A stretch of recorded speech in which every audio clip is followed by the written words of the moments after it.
Knac.com. Thanks for joining us again. Francisco here. We're talking Cataclysm, the new album Goliath, and joining us is guitarist, songwriter, producer, engineer, such a talent, Jean-François Dagenais. I hope I said that right. Hi. Yeah. Killer. Everyone calls me JF, but you said it right. Jean-François is good. Cool, yeah. Cool. Jean-François. Yes, I need to work on my French. I failed it in high school, so give me a break.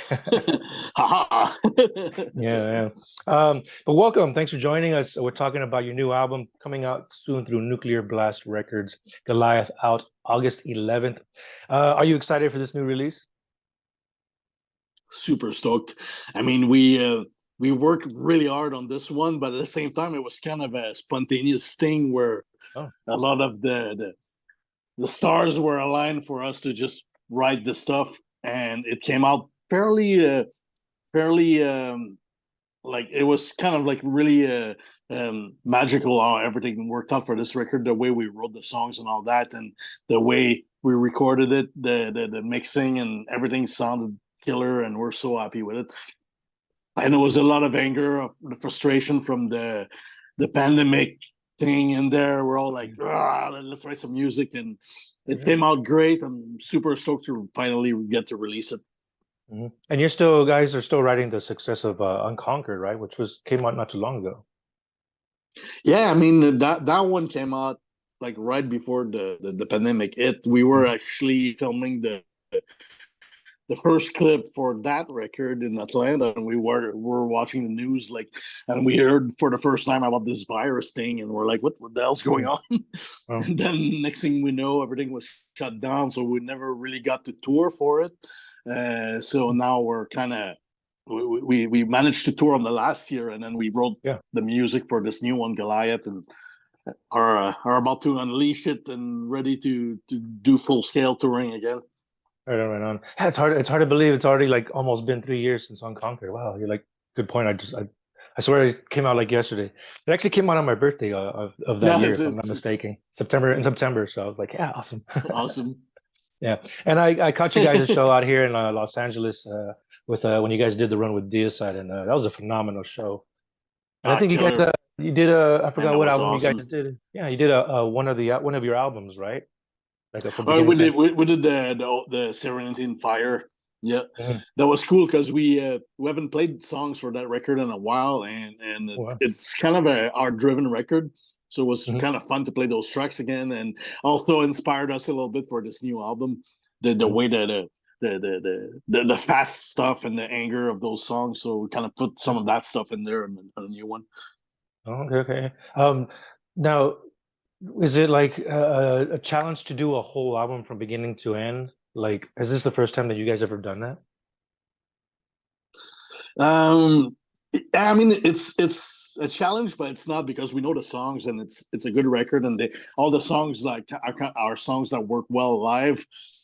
But the challenge for me, it's more the song order, the track list. I wish we could move it a little differently, but that's the way it is on the record. So we just did it that way. But it was fun. It was cool, and the challenge was more to kind of maybe remember a few of those songs that we haven't played in a long time, or some of them we never played live ever. So we had to remember the riffs. I had to sat down with Steph, and we like figure out like the notes, and with the notepad, and we took some notes, and then we rehearsed and got it back together. But it was, a lot of it was like, it's like riding a bike. It's there. You just have to kind of channel it and bring it back to life. That's nice. So after you guys finished the tour last year, is that when like the writing started to come into play, or were you writing on the road? How did that work? No, we were kind of on the road. We talked a lot about it because we had so many ideas and things we wanted to do and explore. And as soon as we came back home, I picked up my guitar and started writing. And I was Skyping and Zooming a lot with the guys, and we were sending material over back and forth. So I would write like the majority of the stuff, but then I would send it to the guys and get their feedback, and then move things around and rewrite some of the stuff till it was perfect for everybody. And it was like I said, it was really a fast kind of progress on this record. Like it probably took us like 3 months to write the whole thing, and we were Oh, ready wow. to record by the end of fall. We were already in the studio and recording, so Mhm. it was very awesome. I wish every album would go this fast and this smooth.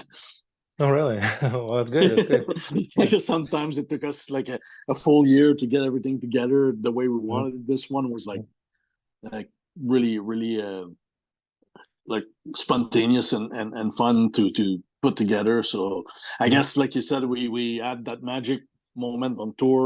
Everything went well. We came Yeah. home and we just had like that vibe that we capitalize on and wrote the songs. Mhm. Now, there has to be some sort of balance between like doing it at such a short, quick period of time versus like a year, like you were saying. You have all that time that you're sitting on it, and Mhm.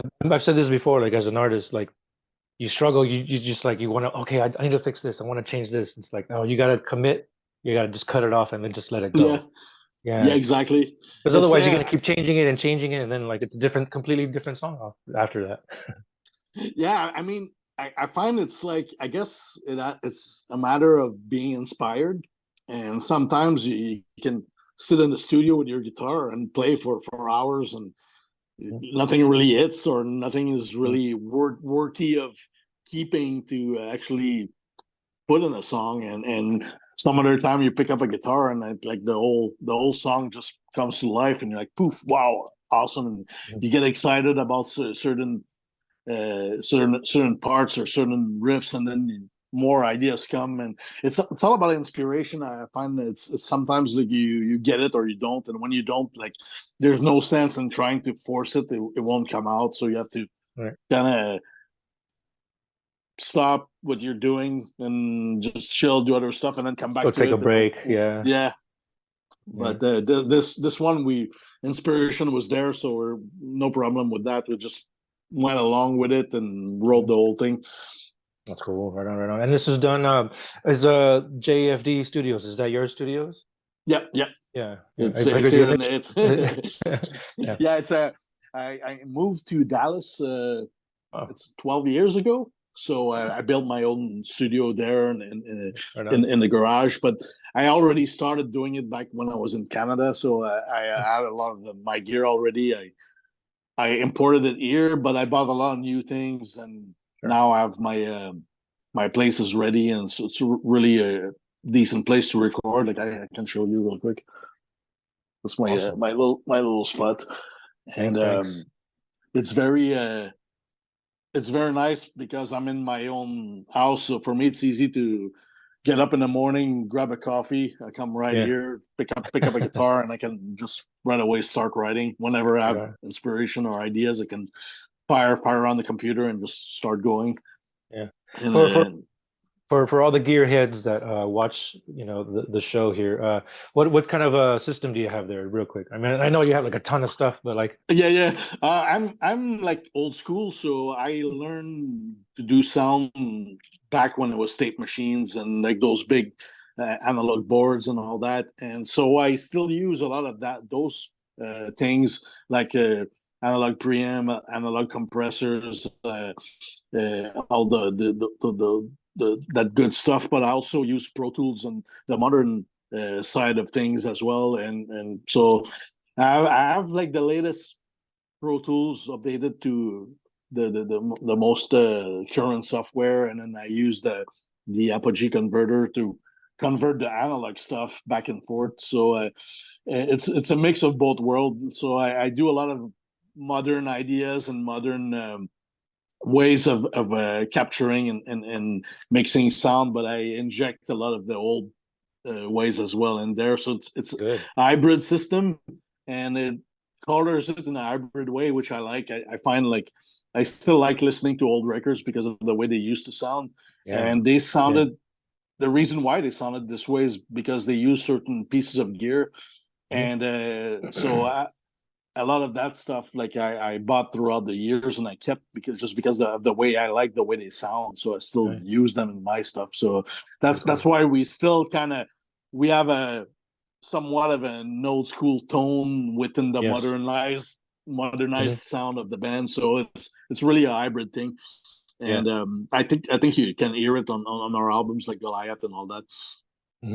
That's good. It's I think for death metal, it's a really important aspect, I think. I mean, maybe just because I'm old school like that, and I love that dense, dark sound, the Yeah, atmosphere. It's not so because like I don't know, too much stuff nowadays is just too clean, and that's a bad exactly. thing, It's you like know? it's crystal clear, and you can actually hear Yeah. the computer and the plugins and all that, and Mm, you miss a little bit of that warmth that you get from the old school stuff. And yeah. and Especially but I with the drums yeah, too. yeah, like it's Like a I'm a drummer myself, so like yeah, when I hear it just too like it okay. sounds too flat, I need that organic sound, you know. I need those kick drums to sound just thick. Yeah, I mean, like we're I always make sure that whenever we record, or a lot of the times bands I work with, I always tell them please record real drums, because a lot of bands don't even do that anymore. They just program Mhm. the stuff, and Uh, they use yeah. software that already sound amazing, but you're lacking a bit of that vibe that when you have a good drummer playing real drums to your track. Even though I still blend in like samples throughout, like Sure. the acoustic sounds, just to give it a little bit of a modern edge. But Mhm. in the background, you still have all that old school analog vibe and realness to it, and I find it adds so much to the production.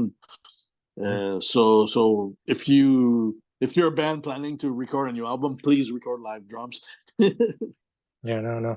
And like I said, like for all the gearheads, all the studio engineers in the making here, like I hope they listen closely to what you're saying. It's really important information, I think, too. I mean, at least if you're gonna produce and you know release a metal record. Other music I Yeah. can't really speak for it, but when it comes to like death metal, like yeah, that's a good approach that you have, and I respect your approach because you have a long resume of all these great bands that you work with, like Despised Icon, Uh-huh. Misery Yeah. Index, Dismember, yeah, Yeah. Malevolent Creation, and then your other band, XDO too, as well. So, Yep. yeah. Mhm. But Well, do you, I guess it's kind of a 50-50. You take the same approach with Cataclysm as you do with other bands, or like you kind of approach their stuff a little different?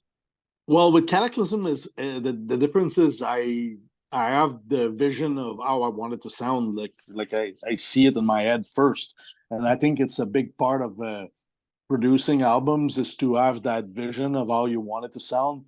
So then you can take the steps to achieve that from scratch. And having that vision, I find it's really important. Sometimes with other bands, I'll do a lot of mixing, but I don't always record everything from A to Z. Nowadays, a lot of bands record themselves, Hmm. and then they'll send me the tracks, and then I get to put my sounds and my things and do my work, my stuff with their recording. But and then I also have a plan for that. But what I like when I record myself from scratch is because I know what I want it to sound at the end. Then I take all the measures to get there from start. And like I said, like the real drum tracks and making sure everything is well mic'd and well recorded. No, And I then was gonna say, for yeah, it's important, right? Like for from their end to have good recording equipment and to get a proper yeah, recording. Otherwise, you can't work with it.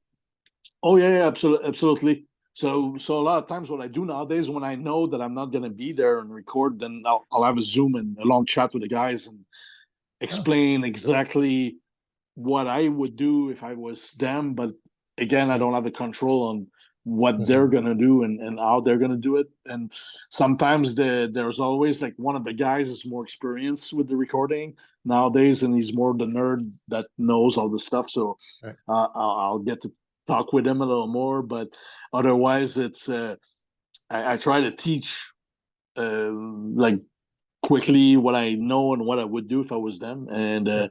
depending on what kind of equipment they have as well, because that changes. But yeah, it's not that much of a complicated process, but it's still a process, and you gotta know about it. No, of course, of So course, some of bands course. send me stuff. Just not sometimes I'll receive an album, I'll get all the tracks, put it up my computer, and then I hit play, and there's so many mistakes and Oh, stuff that would have got fired for like when I used to work in bigger recording studio, like nobody would have tolerated that type of stuff back in the day, but yet I get it now. I get those records and I'm like, they didn't even took the time to do it properly or do certain things, and I'm like, wow. So to avoid those things, then I make sure that I have a talk with whoever I'm going to work with, and making sure they understand how to do it right. So that's how you gained your experience. You were like working at these studios doing, I mean, all these other bands and stuff like that. And it's a learning, Yeah, I guess, a bit of a learning process, right? Because, I mean, you guys have been around since like the mid 90s, where a lot of it was analog. And now, as the growing process of all this digital gear and everything started to come into play, like, how was that, describe that learning process for you? Like, was it like a pain in the ass or? well, I'm glad that I got that experience, because nowadays most of the studios worldwide, and like a lot of that old school stuff, nobody uses it anymore, because it's kind of some still have it and they maintain it in shape, but that's another thing, because you can buy an old tape machine still nowadays and own it, but to make sure it's up to par, up and running the proper way, then Yeah. the stuff has to be get cleaned, and whenever there's little parts that are breaking, you got to find the replacements, and that's getting harder and harder because less of these machines are being produced. So usually it's old vintage equipment, and you got to know someone that knows how to take care of that. So a lot of those modern studios, they don't have those anymore. Like, they just go straight into a digital station, and they still have a little bit of what I use, like the analog gear and stuff. But um, I think if you're someone that starts learning this craft today, you're gonna have a very different experience than what I had, because I got lucky to have access to all the cool vintage gear, and I got to experience it firsthand and learn it. And then, as something new was coming along in the audio world, like the new I remember first time Pro Tools came out, and that was a game changer as well. But I kind of I was so used to the tape machine, I didn't want anything to do with Pro Tools at all. Like I was like, Yeah, I don't want to learn that stuff. Seems yeah, complicated, and yeah. it didn't make sense to me. And then it got better to a point when I was okay. I got to learn this because I can do so much more stuff, and it makes the workflow so much faster Hmm. than the old school ways. And then eventually I got into it. I got myself a computer, learned the whole thing, and then it somehow it kept my job, but like, because I was working in two different recording studios back then in Montreal, Oh, and to learn all the stuff ahead of the even at the actual studio, like, they were like, man, JF knows how to run the software. So I yeah. was teaching the other engineers there how to basically run it. Hmm. And so I was always one step ahead with those things. But it's good. It's good. I'm very thankful that I got to learn all this stuff from the old school years all the way to now. And every 5 years, there's game changer type of equipment that comes on the market, and it changes a lot of things. And you need to learn and know how to operate these things. And Sure, sure. you have to keep uh, keep into it. But I guess if you start learning now, it's a pretty big learning curve, because you got to know all these things, but at the same time, it's super interesting. It's a great world to be in. Yeah, I mean, if you're a musician and you want to learn, DIY, do it yourself, Yeah, save yourself some costs and like learn all the aspects of being in the studio. So I think it's really yeah. helpful. I mean, I find it's the way to go nowadays, because more and more, like, you see in the industry, like, new artists, if you want to have a chance at having some sort of career, you kind of have to do it yourself and learn how to produce your own music, to Yeah, record it, and to put it out there. And with the social media and the platforms that you can have access to, it's almost like you can deliver a really good job independently. So it's to know all these things and to do it yourself is such a weapon, and you can be ahead of other bands and other artists in that sense. Like, and put your stuff out there and do it right and record it right. Yeah. But I would also say don't be afraid to reach out to professionals like you that know what they're doing, can get that deep sound, you know? Yeah. I love doing this, and I always Great. tell the people I work with, like, it's like, if they like what I do, and you choose the producers you work with and the engineers you work with because you like what they do already, then you can take their music and work together with them to push it like to the next level. And that's what I like to do. I love working with smaller, younger underground bands and teach them my experience and kind of push them to another level. And that's what I like to do the most. Very cool. With this change in technology, did it change your approach on your guitar playing and your songwriting, maybe? I think it impacts a little bit, but I find like just the guitar playing, but by itself, it's just I've because we've done so many records and we've done so many recordings. As you progress as an artist, and you kind of know more what you want. And I guess it's more of like the I'd say it's more the 30 years experience of playing guitar and Cataclysm. It counts for more than all the studio stuff. I think when it comes to playing, it's the experience of having done so for years, and also you have to know your body, because you always have to adapt to I'd say human difficulties as you get older. Sometimes some muscles they don't work as properly as they used to, but the mind is I believe the mind is strong and can compensate for the lack of things that happen when you get older. So all these things like affects the playing and of course the gear a little bit. But I find if you're a good musician, you're gonna play the same way no matter what kind of amplifier or gear you're playing on. It's you're gonna find a way to make it sound good. So I find it's more a matter of experience and having it done for so long that you know how to indulge yourself and how to perform and what you want to hear out of your performance. So you push yourself to get there. And it's a great testament to, like, what, 30 years that Cataclysm has been around, more or less, right? And I think it's great that you guys are still out there. I really have a high appreciation for all these old school veteran death metal bands that are still out there kicking ass, especially live. And I'm like putting out these great records. And again, thanks to you, man. And we're talking with Jean-François Dagenais. Which the new album Goliath. You got the artwork right here, phenomenal art. It looks like a vintage painting. Out August 11th through Nuclear Blast Records. Describe this artwork for people that haven't seen it yet. It looks like so like classic, but it's actually new artwork, right? Yeah, it's from Eliran Kantor. Did this record, this cover for us. We worked with him a bit in the past for XDO, and he did, I think, Waiting for the End to Come from Cataclysm.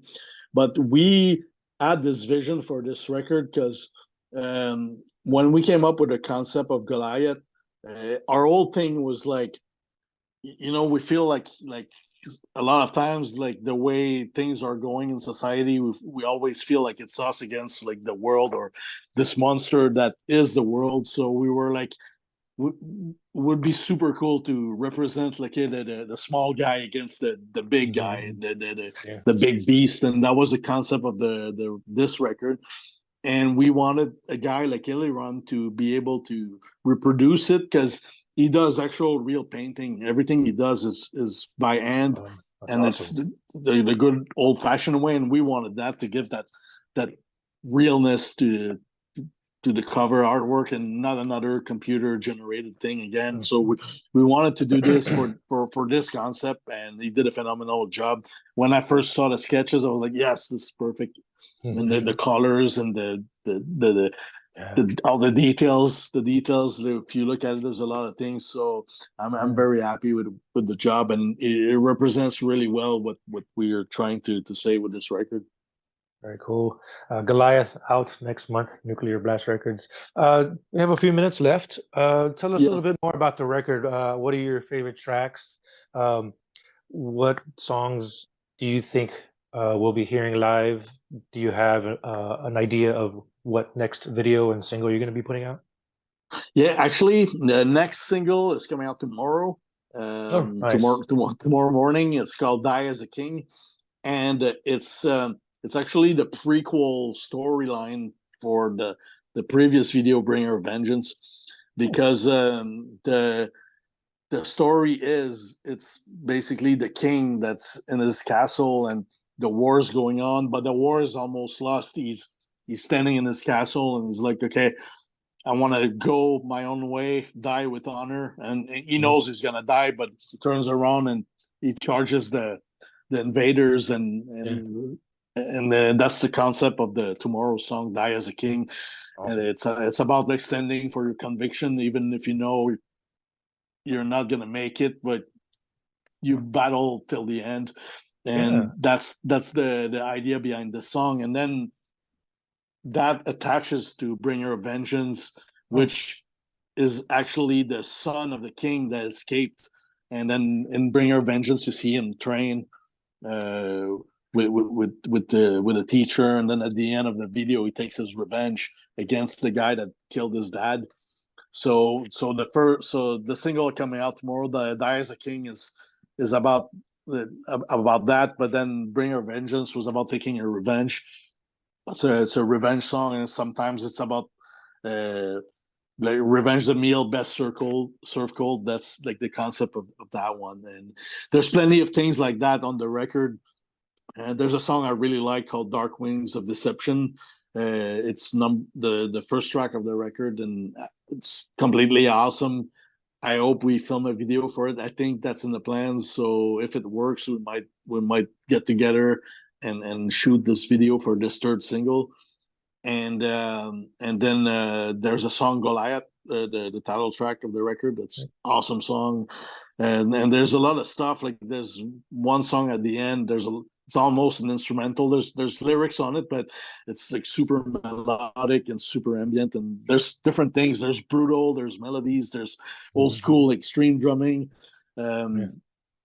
A lot of people were asking me, "Hey, is there going to be like extreme stuff?" Because the first single is kind of doesn't have a lot of that, but Mhm. there's a lot of songs with extreme drumming on it. No worries for the fans of that kind of stuff. It's there, and we pushed ourselves really hard on this record, and we have James Payne doing the drums. Yeah. He's Amazing phenomenal drummer. drummer. Yeah, yeah, Yeah, totally. so that also helped crafting this record, because Yeah. there's a lot of things I would play that in my mind I knew he would be able to pull it off on the drums. So Mhm.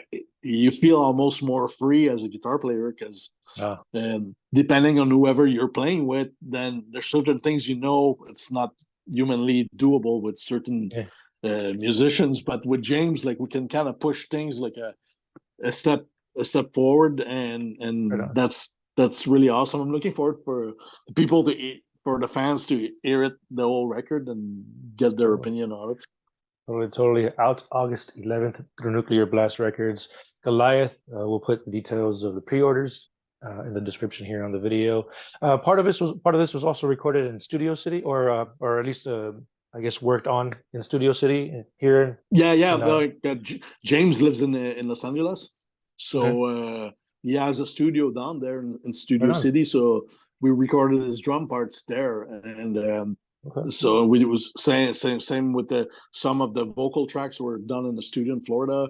So we kind of moved Oh, it's around, everywhere. and then Oh, yeah, and then we sent for the mixing. We went to the UK, so we sent it to Chris Clancy and Colin Richardson, also an old school veteran yeah, for sound that worked with bands like the Carcass and Machine Head and yeah, yeah. like killer sounding records. So we're excited to work with him as well on this Yeah. album. It's a multinational album or Yeah. yeah, it's from like all over the world, so that's awesome. And, I think it's like some and great to, elements. yeah, in today's world, it's so easy with you just do something, ship it Yeah, on Dropbox, somebody else gets it, yeah, put it back. It's yeah. awesome. Very cool. Jean-François Dagenais. Yes. It's been a pleasure, sir. I'll give a horns and a fist bumps and a high hails to everybody in the Cataclysm camp. And Thank we you. look forward to Goliath next month, August 11th, Nuclear Blast. I get those pre-orders in. And any plans on hitting the road soon? Yeah, I mean, the first things we're doing, it's we're doing the open airs in Europe in August. Yeah. So we're going to be there 3 weeks. We have like 12 open airs there, and we're doing 2 album record launch in clubs where we're going to play a few songs from the new album for the first time. So those 2 club shows are in Germany, and then I believe we have a few shows with Deicide in Poland, off days from the festival, so they wanted to do that with us there. So we're doing a few shows with them in Poland, and that's it. And then that's our first release kind of thing that we're doing, and then we are looking at the options for touring early next year. I don't think we're gonna do anything in the fall. We already toured a lot this year. We were out with Soilwork in Europe from I, I think we did like 55 shows with them in Europe, Wow. and then from there we went to South America with Deicide. We did another 20 shows there with them, and it's almost 70 something shows this year. So all the guys were like, let's stay home a little bit this fall and let's Yeah, start again fresh early next year. So that's the plan. But there's nothing completely set in stone yet. We're sure. looking at options and we're going to figure out what's the best thing for us. But we'll be on the road next year for sure. Yeah, cool. And I'm thinking next year we'll probably come through LA, hopefully again, and Yeah, hopefully absolutely. run into each other and have a beer or something. I don't know if you drink. Yeah, yeah, of course I do, and Very it would cool. be great. Like, I mean, LA for us, it's like a second home now because of James that Awesome. lives Because there, James, yeah. and then yeah, I'm in Dallas, Mauricio's in Orlando, and then we have one guy in Montreal, so we're kind of far apart, but we somehow make it work. I don't know. I'm not far from Studio City too, so Oh, tell James I perfect, said what's up. Yeah, but killer. JF, it's been a pleasure, man. Again, say hello to everybody in the camp. Say hello to Will James, do, and will do. we're looking forward to Goliath, August 11th. Gonna be a great record, I bet. So So, thanks and cheers. Thanks for your time. killer. Thank you. Cheers.